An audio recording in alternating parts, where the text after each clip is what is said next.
ತಾಲೂಕಿನ ದಾಸನ ಬಿರ್ಜಿ survey number 12ರಲ್ಲಿ ಬಡ ಜನರಿಗೆ ಒಕ್ಕಲೆಬ್ಬಿಸುತ್ತಿರುವ ಸಿಎಸ್ ಸತ್ಯನಾರಾಯಣ ಮೂರ್ತಿ ಅಲಿಯಾಸ್ ನೆಲಬಾಬು ಮತ್ತು ನಗರಸಭೆ ಮಾಜಿ ಸದಸ್ಯ ಶಾಮೀದ್ ಮನಿಯಾರ್ ಅವರ ಬೆಂಬಲಿಗರಿಂದ ದೌರ್ಜನ್ಯ.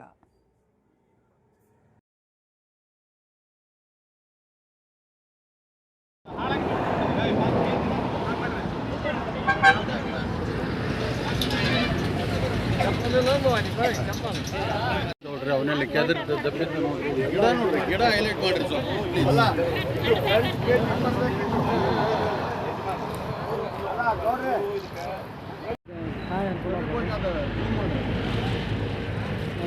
ನೋಡ್ರಿ ಈಗ ಹೂವು ಕಾಯಿ ಬಿಡಕತ್ತೈತೆ.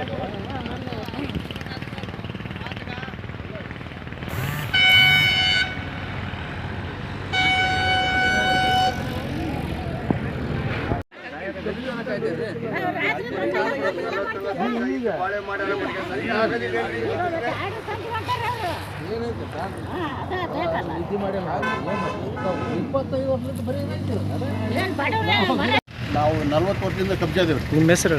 ನಮ್ಮ ಹೆಸರು ಡಿ ಹನುಮಂತಪ್ಪ ಅಂತ. ಮಂಡಲ ಪಂಚಾಯತಿ ಇದ್ದಾಗನೇ ಇಲ್ಲೆಲ್ಲ ಸುಮಾರು ಜನ ಎಲ್ಲ ವಾಸ ಮಾಡ್ತಿದ್ರು. ನಾವು ಆ ಟೈಮ್ನಾಗ ಮೆಂಬರ್ ಇದ್ವಿ.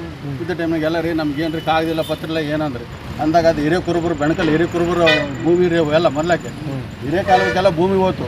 ಹಿರೇಕಾಲಕ್ಕೆಲ್ಲ ಭೂಮಿ ಹೋದಾಗ ಈ ಕಡೆ ಪಾಟ್ನಾಗೆಲ್ಲ ಒಳ್ಳೆ ಹೋಗಿ ಇದೆಲ್ಲ ಗೌಂಟಾಣ ಆಯ್ತು ರೀ. ಆ ಕಡೆಗೆಲ್ಲ ಅವ್ರು ಕಬ್ಜಾ ಅದಾರ ರೀ ಲ್ಯಾಂಡ್ ಓನರ್. ಈ ಇದು ಗೌಂಟಾಣಿದ ಭೂಮಿನ ಏನು ಮಾಡಿದ್ರಿ ಇವರೆಲ್ಲ ಇಲ್ಲಿ ವಾಸ ಇದ್ದಂಥ ಜನರಿಗೆ ಎಲ್ಲರಿಗೆ ಪತ್ರ ಕೊಟ್ರಿ ಆ ಕಾಲದಾಗ. ಅವಾಗಲಿಂದ 87 ಇಸ್ವಿಗಳಿಂದನೂ ಎಲ್ಲರೂ ಕಬ್ಜಾ ಇದೀವಿ ರೀ, ಎಲ್ಲ ಇದಾದವ್ರು. ಈಗ ಇತ್ತಿತ್ಲಾಗ ಇದ್ದವ್ರು ಈಗ ಅಲ್ಲಿ 4 ಎಕರೆ ಐತೆ ಅಂತೇಳಿ ರಾಯಚೂರು ಶಿವಾಯಿನವ್ರು ಅವಾಗಲೇ ನಮ್ಮ 4 ಎಕರೆ ಇಲ್ಲಿಗೆ ಐತ್ರಿ ಅಂತೇಳಿ ಅಂದು ನೋಡ್ಕೊಂಡು ಅವತ್ತಿಗೆ ಸುಮ್ಮನೆ ಹೋಗ್ಯಾರ ಅವರು. ಈ ಕಡೆ ಏನಿಲ್ಲ ಇದೆಲ್ಲ ಬಡವರಿಗೆಲ್ಲ ಹಕ್ಕುಪತ್ರ ಕೊಟ್ಟಾರ, ಅದೆಲ್ಲ ಕರೆಕ್ಟ್ ಐತೆ ಕಾನೂನುಬದ್ಧವಾಗಿ ಅಂತ ನೋಡಿ ಸುಮ್ಮನೆ ಹೋಗ್ಯಾರ. ಈಗ ಇವ್ರು ಬಂದು ಏನೋ ಒಳ್ಳೆ 4 ಎಕರೆ ಇದ್ದದನ್ನ 6 ಎಕರೆ ಅಂತೇಳಿ ಏಷಿ ಅವ್ರ ಆದೇಶ ಐತೆ ಅಂತೇಳಿ ಏನೇನೋ ಮಾಡಿ ಅದನ್ನೆಲ್ಲ ಮಾಡ್ಕೊಂಡು ಇಲ್ಲಿದ್ದವ್ರನ್ನೆಲ್ಲರೂ ಒಕ್ಕಲೆಬ್ಸಕ್ಕೆ ಎಲ್ಲ ಪ್ರಯತ್ನ. ಯಾರು ಒಕ್ಕಲೆಬ್ಸಿರ? ನಲಬಾಬ್ ಅಂತಾರೆ. ಆಮೇಲೆ ಅವ್ರು ಯಾರೋ ಶಾಮೀದ್ ಮನಿ ಯಾರು ಬರಾಕತ್ತಾರ ಅವರು ಅವ್ರ ಜೊತೆಗೆ ಬರಾಕತ್ತಾರ. ಏನು ಕಾರಣ ಅಂತ ಗೊತ್ತಿಲ್ಲ ರೀ. ಪರಿಹಾರ ಕೊಟ್ಟಾರ, ಬ್ಯಾಂಕಿನ ಸಾಲ ಕೊಟ್ಟಾರ. ಅವಾಗ ಎಲ್ಲ ಬಾಳೆ ಮಾಡಿ ಇಲ್ಲೇ ಹುಟ್ಟು ಇಲ್ಲೇ ಬೆಳೆದಿ. ನಮ್ಮ ಗಂಡ ತಾತನವ್ರು ಅಲ್ಲೇ ಹುಟ್ಟಿದಾಗ ಬಂದೀವಿ. ನಾವು ಇಲ್ಲೇ ಇದೀವಿ. ಇಲ್ಲೇ ಇದ್ರೂ ಬರೇ 3 ತಿಂಗಳಿಗೆ 4 ತಿಂಗಳಿಗೆ ಇದೇ ಕೆಲಸ. ಈತ ಶಾಮೀದ್ ಕಣಿ, ಈತ ನೆಲ್ಬಾಬ್ ಇದೇ ಬೆಳೆ ಬಂದ ನೋಡಪ್ಪ. ಇದೇ ಬೆಳೆ ಬಂದು ಇದು ಅಷ್ಟು ದೌರ್ಜನ್ಯ ಮಾಡಿ ಅತ್ತ ಹೋಗ್ರಿ ಇತ್ತಾಗ ಹೋಗ್ರಿ ಅಂತ ನಾನು ಮನೆಗೆ ಹೋದ್ರೆ ಸುಮ್ಮನೆ ಇರ್ತಾನೆ ನನಪ್ಪ. ಮುಂದೆ ಏನಾಗಬೇಕು? ಏನಾಗಬೇಕು? ಗಾಡಿ ತಂದು ಕಿತ್ತಕತ್ತಾರಪ್ಪ. ನಮ್ಮ ಜನ ನಮಗೆ ಐತೆಪ್ಪ. ಎಲ್ಲರದು ಹೊಸ ಹಕ್ಕುಪತ್ರ ಮಂಡಳ ಪಂಚಾಯತಿ ಹೋದವ, ಎಲ್ಲ ಕಬ್ಜಾ ಇದೀವಿ, ಎಲ್ಲ ಮನೆ ಮಠ ಎಲ್ಲ ಕಿತ್ತಾರ. ಹಿರೇಬೆಣಕಲ್ ಸೇತುವೆ ಪಕ್ಕದಾಗೆ ಸರ್ವೆ ನಂಬರ್ 12 ಒಳಗಡೆ ಸುಮಾರು 1987ರಲ್ಲಿನೇ ಇಲ್ಲಿರ್ತಕ್ಕಂಥ ಏನು ಕಬ್ಜಾ ಇದ್ದಂಥ ಬಡ ಜನರಿಗೆ ಹಕ್ಕುಪತ್ರಗಳನ್ನ ವಿತರಣೆ ಮಾಡಿದ್ದಾರೆ. ಆ 87ರಿಂದ ಇಲ್ಲಿವರೆಗೂ ಇವ್ರು ಕಬ್ಜಾ ಇದ್ಕೊಂಡು ಸಣ್ಣ ಪುಟ್ಟ ಮನೆಗಳು ಕಟ್ಟಿಕೊಂಡು ಇಲ್ಲಿ ವಾಸ ಮಾಡ್ತಾ ಇದ್ದಾರೆ. ಇತ್ತೀಚೆಗೆ ಈಗ ಸುಮಾರು ಈಗ ಒಂದು 6 ತಿಂಗಳು 8 ತಿಂಗಳಿಂದ ಇಲ್ಲಿ ಕೆಲವು ಗುಂಡಗಳು ಕರ್ಕೊಂಬಂದು ಕೆಲವರು ದೌರ್ಜನ್ಯ ಮಾಡಿ ಇಂದ ಭೂಮಿ ತೊಗೊಂಡಿನಿ ಅಂತೇಳಿ ಇಲ್ಲಿ ಬಡ ಜನರನ್ನ ಒಕ್ಕಲೆಬ್ಸುವಂಥ ಕೆಲಸ ಆಗ್ತದೆ. ಹಂಗಾಗಿ ನಾವು ಸಂಬಂಧಪಟ್ಟ ಅಧಿಕಾರಿಗಳಿಗೆ ವಿನಂತಿ ಮಾಡ್ಕೊಳ್ಳೋದಿಷ್ಟೇ, ಈ ಬಡ ಜನರನ್ನ ಯಾವುದೇ ಕಾರಣಕ್ಕೂ ಒಕ್ಕಲೆಬ್ಸಲಿಕ್ಕೆ ಅವಕಾಶ ಮಾಡಿಕೊಡ್ಬೇಡ್ರಿ. ಆಮೇಲೆ ಇಲ್ಲಿ ಏನಾದ್ರು ಹೆಚ್ಚು ಕಡಿಮೆ ಆಯ್ತಾರೆ ಯಾರು ಕೊನೆಗಾರರು ಇಲ್ಲಿ ಬಂದು ಎಲ್ಲ ಸುಮಾರು ಜನ ಕರ್ಕೊಂಡ್ಬಂದು ಗುಂಡಗಿರಿ ಮಾಡಿ ಇಲ್ಲೆಲ್ಲ ಕಿತ್ಸುವಂಥದ್ದು ಏನಾಗ್ತದೆ ನೀವು ನೋಡ್ಬೋದು. ಇಲ್ಲೆಲ್ಲ ಇವತ್ತೆಲ್ಲ ಬಂದು ಕರ್ಕೊಂಡ್ಬಂದು JCB ಏಕೈಕಿ JCB ಕರ್ಕೊಂಡ್ಬಂದು JCB ಕಿತ್ತಿ ಆಮೇಲೆ ಇಲ್ಲೆಲ್ಲ ಇದು ಹಿಂದೆ ಕಾಣುವಂಥದ್ದು ತೆಂಗಿನ ಮರ, ಒಳ್ಳೆ ಫಸಲು ಬಿಡುವಂಥ ತೆಂಗಿನ ಮರನ ಕಿತ್ತು ಹಾಕಿದ್ದಾರೆ. ಇದರಿಂದ ಎಷ್ಟು ಲಾಸ್ ಆಗ್ತದೆ ಇದನ್ನ ಅರ್ಥ ಮಾಡ್ಕೊಳ್ಬೇಕು. ಆಮೇಲೆ ಸಂಬಂಧಪಟ್ಟ ಓನರೇ ಇಲ್ಲ ಇಲ್ಲೇನು ಈ ಹೊಲಕ್ಕೆ ಸಂಬಂಧಪಟ್ಟ ಓನರ್ ಯಾವುದೇ ಕಾರಣಕ್ಕೆ ಬರ್ತಾ ಇಲ್ಲ. ಭಗವಂತ ಭಾಳ ಒಳ್ಳೆ ಮನುಷ್ಯ ಇದ್ದಾನೆ. ಇಲ್ಲಿ ಯಾರು ನಡುಕ್ ಬಂದಂತಾರೆ ಇಷ್ಟೆಲ್ಲ ನಾಟಕ ಮಾಡಕತ್ತಾರೆ. ಇವ್ರ ಮೇಲೆ ಇವತ್ತು ಇಮೇಟ್ ನಾವು ಪೊಲೀಸ್ ಇಲಾಖೆಗೆ ವಿನಂತಿ ಮಾಡ್ಕೊಳ್ಳೋದಿಷ್ಟೇ, ಇಮೇಟ್ ಇವ್ರ ಮೇಲೆ ಇವತ್ತು FIR ಮಾಡಿರಿ ಅನ್ನೋಂಥದ್ದು. ಒಂದು ವೇಳೆ FIR ಮಾಡಿಲ್ಲ ಅಂದರೆ ನಾವು ಸಂಬಂಧಪಟ್ಟ ಮತ್ತೆ ಮುಂದೆ ಅಧಿಕಾರಿಗಳಿಗೆ ಹೋಗ್ತೀವಿ ಅಂತೇಳಿ ನಾವು ವಿನಂತಿ ಮಾಡ್ಕೊಳ್ತಾ ಇದ್ದೀನಿ. ಇದಕ್ಕೆ ಯಾವುದೇ ಕಾರಣಕ್ಕೆ ಏನು ತೊಂದರೆ ಆಗಲ್ಲ ನೋಡ್ಕೊಡ್ರಿ ಅನ್ನೋಂಥದ್ದು ಸಂಬಂಧಪಟ್ಟ ಅಧಿಕಾರಿಗಳಿಗೆ ವಿನಂತಿಯನ್ನು ಮಾಡ್ಕೊಳ್ತಾ ಇದ್ದೀವಿ. ನಮ್ಮೆಲ್ಲ ಏನು ಗ್ರಾಮಸ್ಥರ ಪರವಾಗಿ ಮತ್ತು ಇಲ್ಲೇನು ಬಡವರು ಏನಾದರೂ ಅವ್ರ ಪರವಾಗಿ ವಿನಂತಿ ಮಾಡ್ಕೊಳ್ತಾ ಇದ್ವಿ.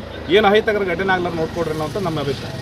ಇಲ್ಲಿದ್ದು ಮಾಡ್ಕೊಂತ ಗುಂಡಾಗಳನ್ನ ಕರ್ಕೊಂಬಂದು ದೌರ್ಜನ್ಯ ಮಾಡಿಸ್ತಾ ಇರೋದು, ಹೆದರ್ಸೋದು, ಆ ಮಂದಿ ಬಡವ ಜನರನ್ನ ಹೊರಗೆ ಕಳಿಸ್ಬಿಡೋದು. ನಿಂದು ಏನೈತಿ ನಂದು ಅಲ್ಲಿವರೆಗೆ ಐತಿ ಅಂತೇಳಿ ಸುಳ್ಳು ಹೇಳೋದು, ಸಂಬಂಧ ಇಲ್ಲಿದ್ದ ವಿಷಯಗಳು ತಂದು ಇಲ್ಲಿ ಜನಗಳಿಗೆ ತುಂಬಿ ಒಕ್ಕಲೆಬ್ಬಿಸ್ತಾ ಇದ್ದಾನೆ. ಅವನಿಗೆ ಸಂಬಂಧನೇ ಇಲ್ಲ, ಅವನ ಹತ್ರ ನಮ್ಮದು ಒಂದು ಡಾಕ್ಯುಮೆಂಟ್ಸ್ ಇಲ್ಲ ಅವನ ಹತ್ರ. ಅಲ್ಲಿ ಇರೋದು ಸುಭಾಷ್ ಚಂದ್ರ ಬೋಸ್ ಅನ್ನೋ ಓನರ್, ಅವನ ಹೆಸರು ಏನು ಪೌರ ಪಟ್ಯಾರ್ನಿ ತಗೊಂಡು ನಲಬಾಬು ಅನ್ನೋ ನಾಲಾಯಕನ ಮಗ. ಅವ್ರಿಗೆ ಯಾರೂ ಸೇರೋದಿಲ್ಲ ಇಲ್ಲಿ ಹೊಸ ಪಟ್ಟಣದಾಗ. ಅಂಥವನಿಗೆ ಜವಾಬ್ದಾರಿ ಕೊಟ್ಟಾನ ಆತ ಮಹಾನುಭಾವ. ಏನು ಎಲ್ಲ ಹೊಲಿಗರಿ ಎಬ್ಬಿಸ್ತಾ ಇದ್ದಾವೆ. ಈ 2 ಎಕರೆ ಏನೈತೆ ಖಾಲಿ ಮಾಡಿಸ್ಬಿಟ್ರೆ ಅವ್ರ ಹೆಸರು ಅರ್ಧ ಎಕರೆ ನನಗೆ ಆಗ್ಬಿಡ್ತೈತಲ್ಲ, ರೋಡಿಗೆ ಬಂದ್ಬಿಡ್ತೀನಿ ಅಂತೇಳಿ ತಗೊಂಡಿನಿ ಅಂತ ಸುಳ್ಳು ಹೇಳ್ಕಂತ ಇದು ಮಾಡ್ಕೊಂತ ಅಡ್ಡಾಡ್ತ ದೌರ್ಜನ್ಯ ಮಾಡಕತ್ತಾನ.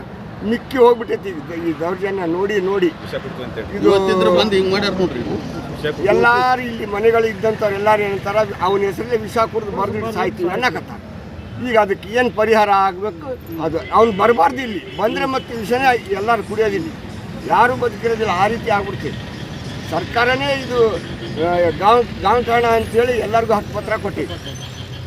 ಇವನು ಯಾರು ಕೇಳಾಕ ಕಿತ್ತಾಕ ನೀನು ತೊಗೊಂಡಿ ಅಂದರೆ 4 ಎಕರೆ ತೊಗೊಂಡಿರ್ಬೋದು, ಅಲ್ಲಿ ದುನಿಯಾ ಮಾಡ್ಕೊ. ನೀನು ಇಲ್ಲಿ ಯಾಕೆ ಬರ್ತಾ ಇದ್ದೀನಿ? ನೀನು ದಾರಿಗೆ ಬಂದ್ಬಿಡ್ತೀನಿ. ನಾನು ಹಿಂದೆ ದಾರಿ ಐತ್ರಿ, ಇದು ನಿಜಾಮರ ಕಾಲದ ದಾರಿ ಐತ್ರಿ ಹಿಂದೆ. ಆ ದಾರಿ ಕೆಳಗೆ ನಾವು ಇದ್ದೀವಿ. ಇದು ರೋಡ್ ಮೊನ್ನೆ ಆಗಿದ್ದು, ಹೊಸ ರೋಡ್. ಅದಕ್ಕೆ ಇದಕ್ಕೆ ಸಂಬಂಧನೇ ಆ ರೋಡು ಈ ರೋಡಿನ ನಡುವೆ ಇದ್ದಂತ ಜಾಗದಲ್ಲಿ ಹಕ್ಕುಪತ್ರ ಕೊಟ್ಟಿದ್ದಾರೆ. ಗೌಂಡಾಣ ಐತೆ, ಅದು ಗೌಂಡಾಣ ಇರೋದಕ್ಕೆ ಹಕ್ಕುಪತ್ರ ಕೊಟ್ಟಿದ್ದಾರೆ. ಅವ್ರನ್ನೆಲ್ಲ ಒಕ್ಕಲೆ ಬಿಸಿದ್ರೆ ಇದನ್ನೆಲ್ಲ ಆ ರೋಡ್ ಮುಚ್ಕೊಂಡ್ಬಿಟ್ಟು ಇದನ್ನೆಲ್ಲ ಒಳ್ಳೆ ಕಬ್ಜಾ ಮಾಡ್ಕೊಂಡ್ಬಿಟ್ಟು ಸೈಡ್ ಮಾಡ್ಕೊಂಡ್ಬಿಡೋಣ ಅಂತ ಮಾಸ್ಟರ್ ಪ್ಲಾನ್ ರೀ ಇದು. ಈಗ ಅವರು ಇಲ್ಲಿದ್ದು ಬಂದು ಇಲ್ಲಿ ಜಗಳ ಹಚ್ಚಿ ಹೊಲಗೇರಿ ಎಬ್ಸಿ ಹಿಂದೂ ಮುಸ್ಲಿಂ ನಾವು ಎಲ್ಲ ಒಂದೇ ಕೂಡಿ ಆಗಿದ್ದೀವಿ ಇಲ್ಲಿ. ಆ ಕಾರಣದಿಂದ ಅವ್ರಿಗೆ ತಡ್ಕೊಳಕ್ಕಾಗೋಲ್ದು. ಜಗಳ ಹಚ್ಚೋರು ಇಂಥವ್ರೆ, ಹಿಂದೂ ಮುಸ್ಲಿಂ ಜಗಳ ಹಚ್ಚೋರು ಇಂಥವ್ರು, ಶಾಮಿದ್ ಮನೆಯವ್ರಂಥವ್ರು, ಬೇರೆ ಯಾರು ಇಲ್ಲ. ಇಂಥವ್ರನ್ನ ತಡಿಪಾರು ಮಾಡಿಬಿಡ್ಬೇಕು, ಇವ್ರನ್ನ ಇಡಬಾರ್ದು ಇಲ್ಲಿ.